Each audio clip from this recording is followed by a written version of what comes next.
On va prendre un premier passage dans Romains chapitre 6, verset 1 jusqu'au verset 9. Romains chapitre 6, verset 1 jusqu'au verset 9. Je lis à partir du verset 1 donc.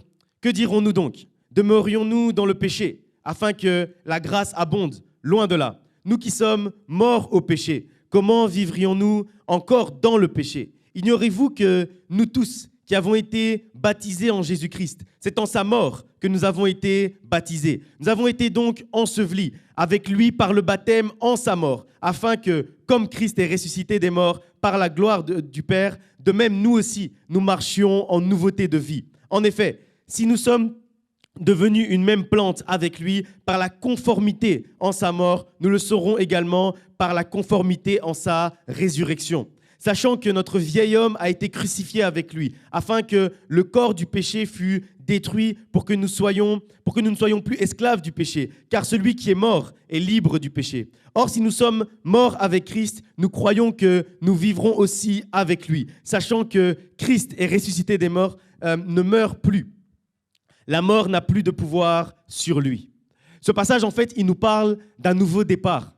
Ce passage, en fait, il nous parle d'un nouveau commencement. Il nous parle d'une nouvelle vie. D'abord, on nous dit, au verset 2, on nous dit que nous sommes morts au péché. Et en fait, ce passage, il nous montre que lorsque on entre dans les eaux du baptême, et qu'on entre dans les eaux du baptême par immersion, c'est-à-dire on laisse en fait notre ancien homme à l'intérieur de cette eau-là. Et quand on y réfléchit, c'est logique que le baptême soit également par immersion. Bon, d'abord parce que baptême, ça veut dire immerger, donc c'est logique que le baptême soit le baptême par immersion. Et puis la deuxième chose, on comprend aussi que le symbole en fait de ça, c'est de réellement mourir à l'intérieur. Parce que si on reste trop longtemps dans l'eau, aucun homme ne peut vivre longtemps dans l'eau. Aucun être humain ne peut vivre longtemps dans l'eau. Raison pour laquelle, en fait, quand on entre dans les eaux du baptême, c'est une mort. Et à quoi est-ce qu'on est en train de mourir? Ce passage nous dit qu'on est en train de mourir au péché. Raison pour laquelle, après, on dit que c'est en sa mort, en la mort en Jésus-Christ, que nous avons été baptisés. C'est d'abord en sa mort. Donc, en fait, le baptême, en fait, il a deux étapes. D'abord, on se baptise en sa mort. Et puis la suite nous dit qu'après avoir été enseveli, après ça, on se baptise en sa résurrection. Et on nous dit qu'on marche après en nouveauté de vie. Après, on ne marche plus sous le péché, mais on marche en nouveauté de vie. Ça veut dire que le baptême, en fait, c'est un nouveau départ. Ce n'est pas juste un acte que l'on pose, ce n'est pas un acte ponctuel, c'est un acte continuel. Puisqu'après le baptême, on continue à marcher. Mais de quelle manière on marche? On marche en nouveauté de vie. Ça veut dire qu'on ne marche plus comme on marchait avant, on marche différemment à partir du moment où on sort de l'eau parce qu'on est mort justement au péché et on ressuscite en la vie en Jésus-Christ. Et puis après au verset 5, très important aussi, on nous dit qu'on est en conformité avec sa mort et puis après on est en conformité avec sa résurrection. Ça veut dire que notre vie est conforme à la mort de Jésus-Christ à la croix.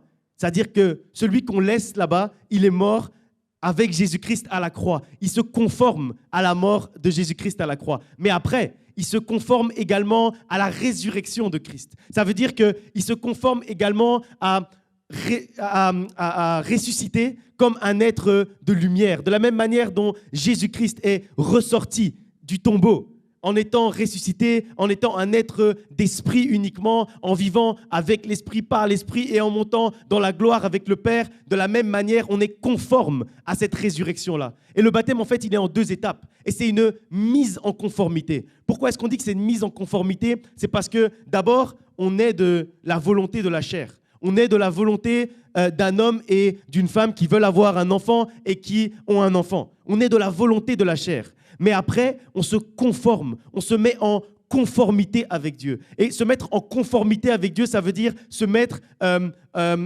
s'aligner en fait, se mettre en parallèle avec la manière de vivre de Jésus-Christ. Et donc là, on se met en conformité, on est conforme à Jésus-Christ, on est conforme à Dieu. Et donc, quand on sort de l'eau, on vit comme Jésus-Christ. On commence à vivre par Jésus-Christ, comme nous dit ce passage. Et on dit que celui qui est mort est également libre du péché. Au verset 7, on nous dit celui qui meurt est libre du péché. Et en fait, c'est pour ça qu'on dit en fait que à l'intérieur de cette eau, on laisse notre ancien homme, qui lui est né de la volonté de la chair. Parce que tant qu'on est né de la volonté de la chair, on n'est pas libre du péché. Le péché peut nous rendre esclaves. Le péché peut nous mettre sous son joug. Mais à partir du moment où on sort des eaux du baptême, on devient libre au péché. Parce que Jésus-Christ, au moment où il est mort à la croix, il est devenu également libre du péché. Et on est donc en conformité avec Jésus-Christ parce qu'on dit qu'il a vaincu la mort et le péché à la croix. Et quand on se met en conformité avec Jésus-Christ, on a également la victoire sur la mort et le péché. Et donc c'est pour ça qu'on nous dit après, au chapitre 8, « Or, si nous sommes morts avec Christ, nous croyons que nous vivons aussi par lui. » C'est pour ça que je parlais de 2 étapes. D'abord, il y a la mort, et puis après, on a la foi, que quand on va ressortir de cette eau, on va vivre aussi en conformité avec Jésus-Christ, sachant que Christ est ressuscité des morts et ne meurt plus. Et en fait, le baptême, c'est également, comme on dit que c'est une mise en conformité, c'est également la dernière fois qu'on va mourir.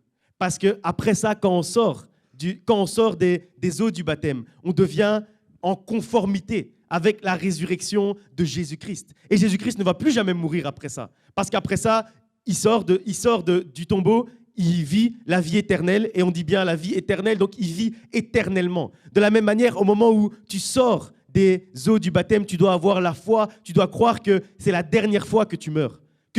Au moment où ton ancien homme reste dans l'eau, c'est la dernière fois où tu meurs. Parce qu'après ça, tu ne vas plus jamais mourir. Après ça, la prochaine fois, ça va juste être un passage entre la vie terrestre et la vie éternelle. Mais tu ne vas plus jamais mourir. Parce qu'au verset 9, on dit bien « Sachant que Christ est ressuscité des morts et ne meurt plus. » Et donc, la mort n'a plus de pouvoir sur lui. Et comme on dit juste avant au verset 5, qu'on est en conformité avec la vie et la mort de Jésus-Christ et la résurrection de Jésus-Christ, de la même manière, nous, on n'a plus besoin d'avoir peur de la mort, puisqu'on nous dit ici que la mort n'a plus de pouvoir sur nous et que, étant donné qu'on est ressuscité, on ne peut plus mourir.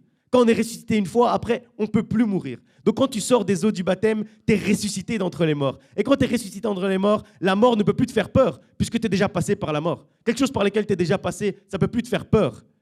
Et donc, quand tu rentres dans les eaux du baptême, tu meurs. Et quand tu ressors, tu es ressuscité. Et quand tu es ressuscité, la mort n'a plus de pouvoir sur toi. Et donc, tu n'as plus de raison d'avoir peur de la mort parce que tu sais, parce que tu es convaincu, parce que tu as en toi cette certitude et cette assurance que plus jamais tu vas mourir, que tu vas vivre la vie éternelle après ça. Et donc, plus jamais tu vas passer par la mort parce que tu es déjà mort une fois dans ces eaux-là.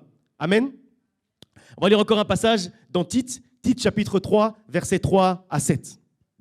Et là, on va lire un peu. Là, on a parlé du baptême comme étant un nouveau départ.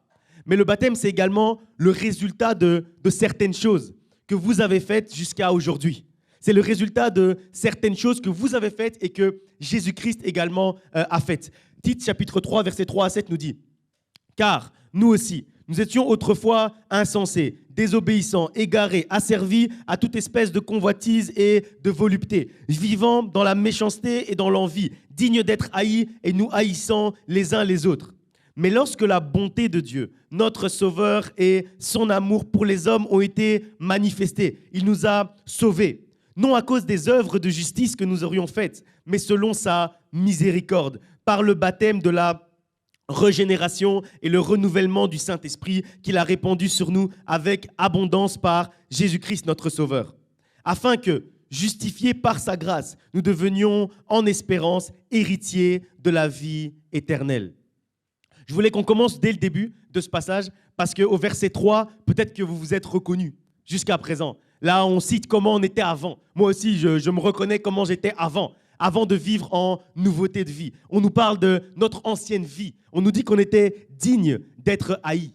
Mais par sa grâce et sa miséricorde, Jésus-Christ nous a fait passer de digne d'être haïs à digne d'être aimés. Et c'est ça que nous dit ce passage. Autrefois, on était digne d'être détestés. Notre manière d'agir nous rendait dignes d'être détestés.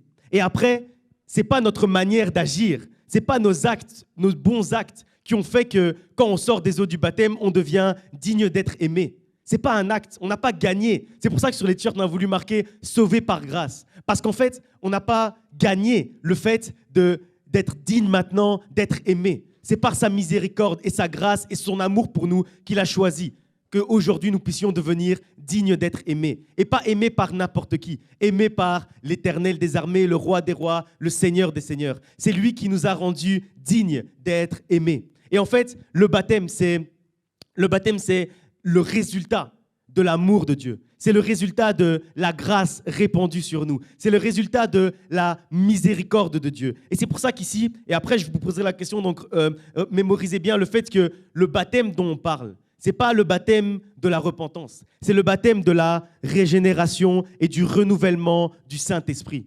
C'est le baptême de la régénération et du renouvellement. Quand on parle de régénération, ça veut dire que c'est le baptême de la mort en Jésus-Christ et de la résurrection en Jésus-Christ. C'est de ce baptême-là dont on est en train de parler. Ce n'est pas le baptême simple, entre guillemets, de la repentance que faisait Jean-Baptiste. C'est le baptême de la régénération et du renouvellement par le Saint-Esprit, de la mort et de la résurrection, parce que c'est le baptême au nom du Père, du Fils et du Saint-Esprit.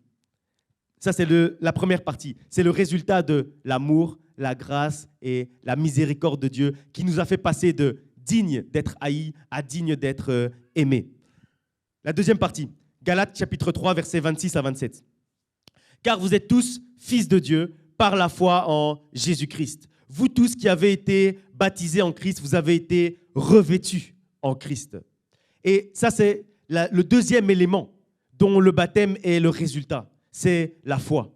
En fait, quand on connaît la première partie, quand on sait qu'en fait, le baptême, c'est le résultat de l'amour, de la grâce et de la miséricorde de Dieu pour nous. Après, on doit avoir foi en ça. C'est pour ça que si vous vous rappelez, les premiers enseignements qu'on vous a donnés sur le baptême, c'était sur l'assurance, c'était sur la certitude, les certitudes que doit avoir le chrétien avant de rentrer dans les eaux du baptême. Parce que le résultat de la foi, en fait, le résultat de notre foi, le résultat du fait qu'on croit en tout ça, le résultat de notre certitude, le résultat de notre assurance, c'est ça également le baptême. Donc le baptême, c'est le résultat de la grâce de Dieu, la miséricorde de Dieu, l'amour de Dieu, mais également la foi qu'on met dans cette miséricorde, dans cet amour et dans cette grâce. Et après, on nous dit qu'on a été baptisé en Christ et revêtu de Christ. Raison pour laquelle on dit qu'on a été mis en conformité avec Jésus-Christ en étant baptisé. Parce qu'on dit qu'on est revêtu de Christ. Ça veut dire que,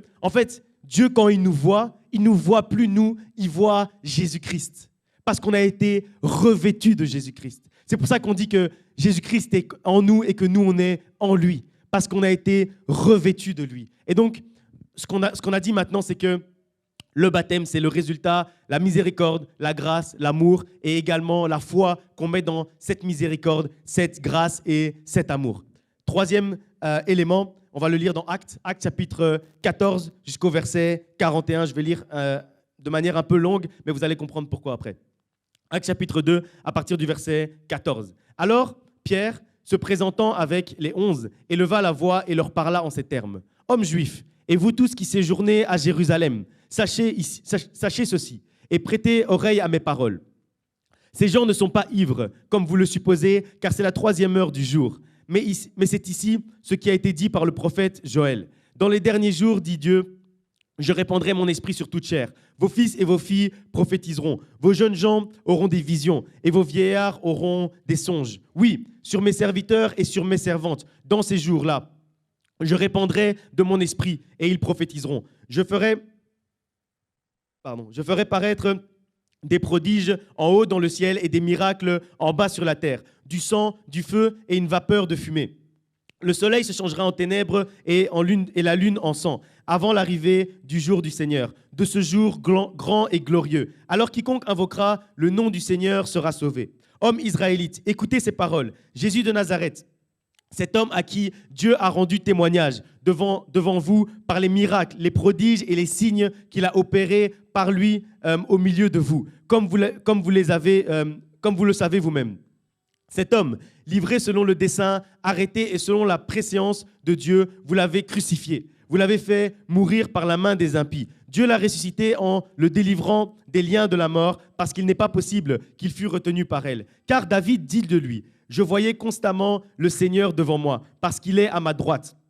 afin que je ne sois point ébranlé. Aussi, mon cœur est dans la joie et ma langue dans l'allégresse. Et même ma chair reposera avec espérance. Car tu n'abandonneras pas mon âme dans le séjour des morts et tu ne permettras pas que ton sein voie la corruption. Tu m'as fait connaître les sentiers de la vie, tu me rempliras de joie par ta présence. Hommes, frères, qu'il me soit permis de vous dire librement au sujet du patriarche David qu'il est mort, qu'il a été enseveli et que son sépulcre existe encore aujourd'hui parmi nous. Comme il était prophète et qu'il savait que Dieu lui avait promis avec serment de faire asseoir un de ses descendants sur son trône. C'est la résurrection du Christ qu'il a prévue et annoncée en disant qu'il ne serait pas abandonné dans le séjour des morts et que sa chair ne verrait pas la corruption. C'est ce Jésus que Dieu a ressuscité, nous en sommes tous témoins. Élevé par la droite de Dieu, il a reçu du Père le Saint-Esprit qui avait été promis, et il l'a répandu comme vous le voyez et l'entendez. Car David n'est point monté au ciel, mais il dit lui-même, le Seigneur a dit à mon Seigneur, assieds-toi à ma droite, jusqu'à ce que je fasse de tes ennemis ton marchepied. Que toute la maison d'Israël sache donc avec certitude que Dieu a fait Seigneur et Christ, ce Jésus que vous avez crucifié. Après avoir entendu ce discours, ils eurent le cœur vivement touché, et ils dirent à Pierre et aux autres apôtres, « Hommes frères, que ferons-nous maintenant ?» Pierre leur dit, « Repentez-vous et que chacun de vous soit baptisé au nom de Jésus-Christ pour le pardon de vos péchés, et vous recevrez le don du Saint-Esprit. Car la promesse est pour vous enfants, et pour tous ceux qui sont au loin, en aussi grand nombre que le Seigneur, notre Dieu, les appellera. » Et par plusieurs autres paroles, il les conjurait et les exhortait en disant « Sauvez-vous de cette génération perverse. » Ceux qui acceptèrent cet enseignement furent baptisés et en ce jour-là, le nombre des disciples s'augmenta d'environ 3000 âmes. Je voulais prendre vraiment depuis le début parce que souvent, en fait, on fait un raccourci avec juste le verset 41 et on dit en ce jour-là, le nombre de disciples s'augmenta d'environ 3000. Et donc, on dit que en fait, les gens sont arrivés. Et puis, Pierre a dit, vous voulez vous baptiser ? Oui, je vous en prie. Prenez ici et rentrez dans les eaux du baptême. Trop souvent, malheureusement, ceux qui lisent rapidement et qui ne connaissent pas le contexte, ils pensent que ça s'est passé comme ça. Mais quand on lit, on comprend en fait la manière dont ça s'est réellement passé. C'est que les disciples sont sortis et il y avait des gens. Et quand il y avait des gens, les gens étaient en train de se moquer d'eux. Et donc, ils ont commencé au début à les évangéliser. Donc, ils sont passés par la première étape par laquelle nous tous on est passés. Quelqu'un, un jour, est venu nous parler de Jésus-Christ. Et donc là, on voit que Pierre commence à leur parler de Jésus-Christ, de la repentance, etc. Après, il va un peu plus dans le détail. Après, parce qu'on croit que cet enseignement, il était très superficiel. Vous voulez vous baptiser, pas de problème. Jésus-Christ est mort pour vous, baptisez-vous ici. Non. Après, il leur parle de David. Donc après, il commence à enseigner sur l'Ancien Testament. Après, il commence à enseigner sur la généalogie de Jésus-Christ. Comment est-ce qu'on est arrivé jusqu'au moment où Jésus-Christ est arrivé sur la terre, au moment où Jésus-Christ est mort, au moment où Jésus-Christ est ressuscité, pourquoi, etc. Qui est Jésus-Christ? Et puis après, on continue. Et ce qui est intéressant, c'est que au moment où ils vont poser la question, ok, là ils sont convaincus. Donc c'est comme vous quand vous avez donné votre vie à Jésus-Christ, vous avez accepté Jésus-Christ comme votre Seigneur et votre Sauveur. Et donc là, comme ils sont convaincus, ils leur demandent, qu'est-ce qu'on doit faire maintenant? Qu'est-ce qu'on doit faire maintenant? Et là, il va répondre, soyez baptisés. Repentez-vous et soyez baptisés. Okay? Et donc là, il va continuer. Et on dit quoi? On dit après, par plusieurs autres paroles. Donc ça veut dire entre le verset 37 où ils ont demandé « Que ferions-nous » et le verset 41 où ils ont été baptisés, on a dit qu'ils ont donné d'autres paroles, beaucoup d'autres paroles. Ça veut dire qu'il les a enseignés toute la journée. Je ne sais même pas combien de temps. On ne dit pas que c'est le même jour. Donc voilà, il a continué à les enseigner. Et après, verset 41, ceux qui acceptèrent ces paroles, dans certaines versions, ou ceux qui acceptèrent cet enseignement, ou ceux qui acceptèrent ces enseignements furent baptisés. Ça veut dire que, en fait, le baptême, c'est le résultat, comme on a dit tout à l'heure, de la miséricorde, de la grâce et de l'amour de Dieu. C'est le résultat de notre foi en Jésus-Christ et en cette miséricorde, en cette grâce et en cet amour. Mais c'est également le résultat de l'enseignement. C'est également le résultat de tous ces enseignements que vous avez suivis pour arriver jusqu'à aujourd'hui. Et encore, j'ai l'impression que les enseignements qu'on donne, ils sont légers par rapport à ce que Pierre donnait. Parce que lui, il a même expliqué toute la généalogie de Jésus-Christ ce jour-là. Il a donné toute la généalogie, toute l'explication. Pourquoi est-ce que Jésus-Christ est le descendant du roi David? On ne vous a même pas expliqué ça durant les enseignements du baptême. Donc, il a été encore plus loin, encore plus en profondeur pour après arriver à dire, est-ce que vous acceptez tous les enseignements, toutes ces paroles, il disait, il les conjurait dans des enseignements de conjuration, c'est-à-dire pour les convaincre de leur ancienne vie et qui quittent leur ancienne vie. Des exhortations, plusieurs exhortations. Et après seulement, quand ils ont accepté l'enseignement, le baptême a été le résultat de l'acceptation de cet enseignement-là. Et donc, c'est important de prendre son temps, de réellement être enseigné avant de rentrer dans les eaux du baptême, parce qu'on doit savoir ce qu'on fait, pourquoi on le fait, comment on le fait, par qui on le fait, qui est descendant de qui est arrivé pourquoi, qui est arrivé comment sur la terre. Tout ça, c'est des choses qui sont importantes et c'est des choses qui sont bibliques. Alors, ne vous laissez pas séduire par des discours qu'on a ici dans le christianisme New Age. Ouais, vous inquiétez pas, venez. Tu crois que Jésus t'aime? Oui, ok, tu vas dans les eaux du baptême. Les disciples n'ont pas fait ça, Jésus-Christ n'a pas fait ça, donc il n'y a pas de raison que nous également, on le fasse. On va lire encore un passage, Actes chapitre 3, versets 18 à 22. Actes chapitre 3, à partir du verset 18. Christ aussi a souffert une fois pour les péchés, lui, juste pour des injustes, afin de nous amener à Dieu, ayant été mis à mort quant à la chair, mais ayant été rendu vivant.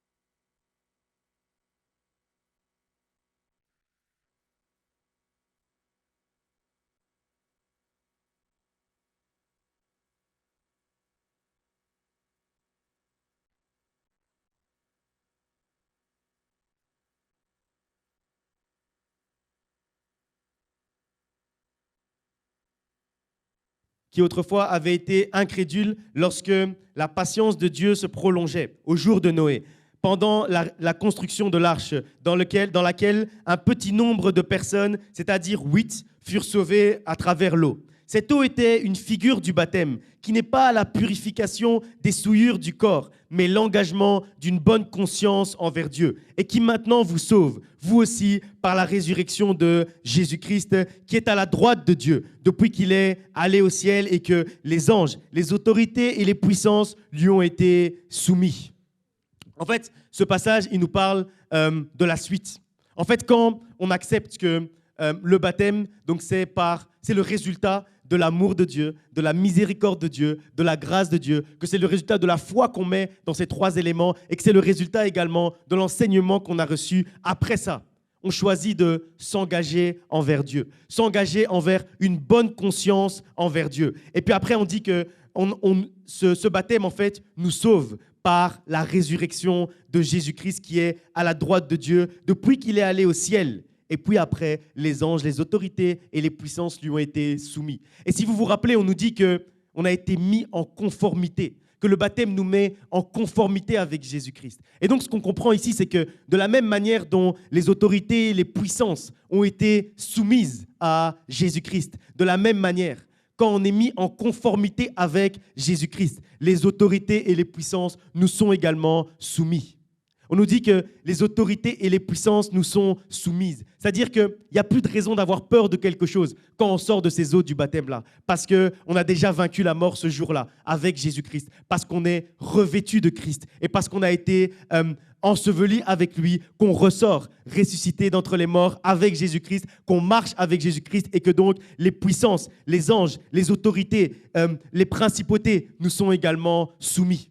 Et donc c'est important de se dire que quand on s'engage en sortant des eaux du baptême, jusque-là, vous avez encore le choix. Jusqu'au moment où vous allez d'entrer dans les eaux du baptême, vous avez encore le choix. Jusqu'à maintenant, vous êtes encore candidat. C'est pour ça qu'on parle de candidats au baptême. Ceux qui sont candidats. Jusqu'à présent, vous avez encore le choix. Mais quand vous allez choisir de rentrer dans cette eau, dans le couloir là-bas, quand vous allez choisir de rentrer dans cette eau, et quand vous allez après choisir de ressortir aussi de cette eau, sachez que c'est un engagement pour la vie que vous prenez à ce moment-là. C'est un engagement pour toute votre vie. Et de la même manière, si vous êtes à l'église depuis longtemps, vous savez que j'ai prêché il y a 4 semaines sur les vœux et l'engagement. En fait, de la même manière, quand vous vous engagez envers Dieu, Dieu s'engage aussi envers vous.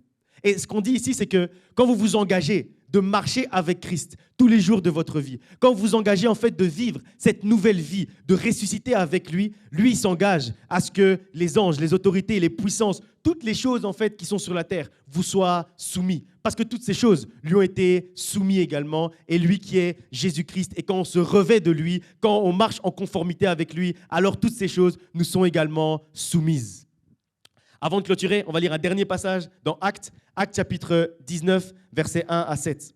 Pendant qu'Apollos était à Corinthe, Paul, après avoir parcouru les hautes provinces de l'Asie, arriva à Éphèse. Ayant rencontré quelques disciples, il leur dit : « Avez-vous reçu le Saint-Esprit quand vous avez cru ?»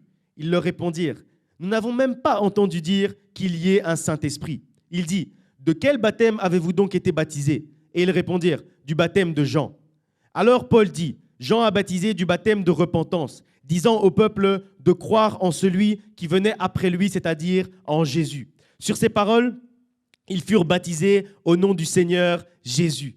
Lorsque Paul leur eut imposé les mains, le Saint-Esprit vint sur eux et ils parlaient en langue et prophétisaient. Ils étaient en tout environ 12 hommes. Et c'est ces 12 hommes-là qui sont devenus après l'église de Corinthe, l'église à laquelle Paul a envoyé des lettres, les épîtres aux Corinthiens, etc. C'est ce jour-là, en fait, que l'église de Corinthe a été fondée, a été créée, a été lancée. Et en fait, ce qu'on voit ici, c'est que Paul, il arrive donc pour rendre visite à cette église-là, à ces 12 hommes-là qui étaient rassemblés, et il leur pose la question de quel baptême avez-vous été baptisés ? Parce qu'il constate en fait qu'ils ne marchent pas par le Saint-Esprit.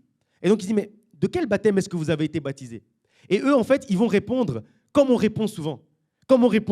Au lieu de répondre de quel baptême ils ont été baptisés, ils vont répondre qui les a baptisés. Et donc ils vont répondre le baptême de Jean. Et donc, du coup, Paul, il va comprendre, ok, je comprends ici où je suis tombé. Et donc il va dire, Jean, pour votre information, a baptisé du baptême de la repentance. Et en fait, quand je dis que c'est une erreur qu'on fait souvent, et comme vous entamez maintenant une nouvelle étape de votre vie chrétienne, j'aimerais que ce ne soit pas une erreur que vous fassiez également. Cette erreur, en fait, c'est de croire que c'est quelqu'un qui vous baptise. Cette erreur, en fait, c'est de croire que c'est quelqu'un qui va vous amener au salut. Cette erreur, en fait, que les chrétiens font souvent, que le milieu chrétien fait souvent, c'est de croire, en fait, qu'on doit suivre quelqu'un de très charismatique, qui parle bien, qui va nous dire des choses qui vont nous plaire, etc. Et donc, on va le suivre. Parce qu'on ne comprend pas qu'en fait, ce n'est pas le quelqu'un qui est important, c'est le quoi. Et en fait, ici, quand Paul pose la question à ces 12 hommes qui vont devenir l'église de Corinthe, il leur demande « De quel baptême avez-vous été baptisés ?» Donc, il ne leur demande pas qui vous a baptisé. Mais eux, ils vont répondre du baptême de Jean. Parce qu'en fait, ils n'avaient pas compris que l'important, ce n'est pas le qui. L'important, c'est le quoi. L'important, c'est qu'est-ce que vous avez reçu par ce baptême. Ce n'est pas qui vous a baptisé. Donc, j'aimerais pas qu'aujourd'hui, quand on va passer par les eaux du baptême, qu'après, quand on vous pose la question de quel baptême avez-vous été baptisé, que vous répondiez le baptême du pasteur David. Parce que ce n'est pas ça le baptême que vous allez recevoir aujourd'hui. Le baptême que vous allez recevoir, c'est celui dont on a parlé tout à l'heure. C'est le baptême de... J'avais dit que j'allais poser la question à la fin. C'est le baptême de Jésus-Christ, c'est-à-dire le baptême, j'ai dit tout à l'heure, je vais vous poser la question, donc retenez bien ce que je suis en train de dire. De la résurrection. C'est le baptême du renouvellement et de la régénération. C'est-à-dire c'est le baptême de la mort et de la résurrection. C'est de ce baptême-là dont vous allez être baptisés aujourd'hui. Pas du baptême du pasteur David, pas du baptême du centre de la promesse, pas du baptême du couloir, c'est pas ça. Ce qui est important, c'est le baptême de la régénération, le baptême de la résurrection. Et donc, ne tombez pas dans ce piège de croire que c'est quelqu'un qui va vous guider. C'est Jésus-Christ lui-même qui va vous guider. Parce que c'est ça qui est important. L'important, ce n'est pas de chercher une personne qui est charismatique, qui parle bien, qui a un bon caractère, que vous dites « Non, ça c'est une personne forte, je vais pouvoir le suivre ». En fait, il faut suivre directement Jésus-Christ. Et c'est ce que l'église de Corinthe, ce jour-là, n'a pas compris. Quand il leur a demandé de quel baptême avez-vous été baptisés, eux, ils ont répondu qui les a baptisés. Et là, Paul a tout compris. Là, Paul, il a tout compris. Il a compris là où il était tombé. Et il a dit là, on va tout reprendre depuis le début. Et il les a rebaptisés. Parce qu'il a compris que, non, là, jusque-là, ils pensaient qu'ils suivaient Jean-Baptiste. Ils pensaient qu'ils étaient l'église de Jean-Baptiste. Mais ils n'étaient pas l'église de Jean-Baptiste. Ils étaient l'église de Jésus-Christ. De la même manière, toi qui es là aujourd'hui, tu n'es pas l'âme du pasteur David. Tu es l'âme de Jésus-Christ. Et c'est ça qui est important. Et c'est ça, quand je dis qu'il ne faut pas tomber dans le piège du milieu chrétien et des chrétiens, et que nous, voilà, moi je me mets dedans. On fait souvent cette erreur d'essayer de suivre quelqu'un. On n'est pas là pour suivre quelqu'un. On est là pour suivre en direct Jésus-Christ. Donc il n'y a personne qui pourra vous donner la miséricorde dont j'ai parlé tout à l'heure. Il n'y a personne qui pourra vous donner l'amour dont j'ai parlé tout à l'heure. Il n'y a personne qui pourra vous donner la grâce dont j'ai parlé tout à l'heure, si ce n'est Jésus-Christ en direct. Il n'y a pas besoin d'intermédiaire. Il n'y a pas besoin de quelqu'un entre nous et Jésus-Christ, entre nous et Dieu. Parce que justement, cet intermédiaire-là, ce pont-là, justement, c'est déjà Jésus-Christ en fait. Celui qui a reconnecté, qui a réconcilié le monde avec le ciel. Celui qui a réconcilié le naturel avec le surnaturel. Celui qui a réconcilié la terre avec le ciel. C'est déjà Jésus-Christ. Donc il n'y a pas besoin d'un deuxième intermédiaire. Il n'y a pas besoin d'un deuxième pont. Il n'y a pas besoin d'une deuxième reconnexion parce que Jésus-Christ s'en est déjà chargé. Alors, voilà, ne vous laissez pas avoir parce que dans cette nouvelle étape que vous allez entamer maintenant, ne vous laissez pas avoir par le milieu chrétien qui va vous dire « Ouais, mais il faut suivre comme ça, il faut suivre telle personne, il faut suivre l'enseignement de tel ou l'enseignement de tel. » Le meilleur enseignement, c'est l'enseignement de Genèse à Apocalypse. C'est l'enseignement de la parole de Dieu, c'est l'enseignement de la Bible. Amen. Ok, on va maintenant passer au baptême. Que Dieu vous bénisse.